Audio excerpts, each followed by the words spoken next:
এই বিধানকে আমি গ্রহণ করেছি। নবী কি বললেন?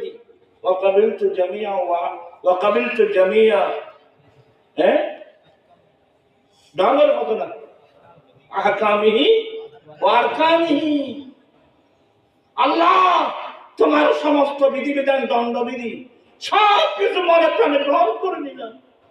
এগুলো মিথ্যা বলছি আমরা। চুরি করলে হাত কাটার আইন, এটাকে আমরা মানি? তো তুই ঠিকই বলে দে, আয-যানিয়াতু ওয়াজ-যানি ফাজলিদু কুল্লা ওয়াহিদিম মিনহুমা মিয়াতা জালদা। মহিলা ব্যভিচারিণী মহিলা, ব্যভিচারী পুরুষ ব্যভিচার করলে তাদেরকে 100 দররা মারো। এই বিধান কি আমি গ্রহণ করেছি, মানে নিয়েছি? এটা খজম মুসলমান আসর মারো, তোর বিধান আল্লাহ না।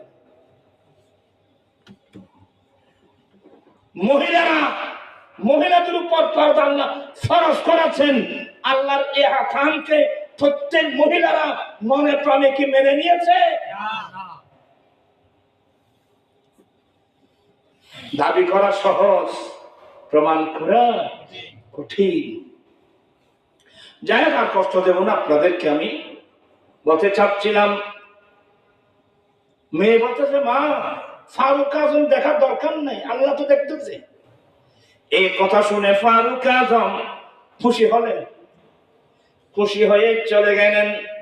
সকাল বিলা লোক পাঠিয়ে দিলেন, লোকেশন বাতিয়ে দিলেন, অমুক জায়গায় পাবে, অমুক ঘরে একজন বা একজন কন্যা, ওদেরকে দরবারে নিয়ে আসো।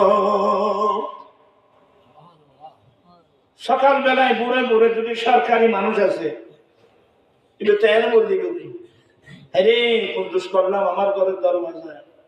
এমনি তো গরিব মানুষ, পয়সা ভালো ঘরে বলিশালী, থানায় কিনি ফেলাম দেরি হওয়া। চলেন না, আর দেশে চলেন না। বাঘের বল 12 বছর। গুনটি চিনো না তো?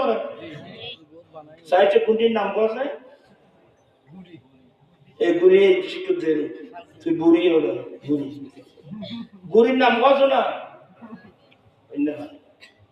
কালিয়া গুনটি, জোর গুনটি, 10 গুনটি, ফানস গুনটি, এগুলো চিনো না তো? কত সেলাক্টিভ খসা খসা খসা দেখুন 10 গুনটি। আর বানায় দিই তাল গাছের ফাটা দিয়ে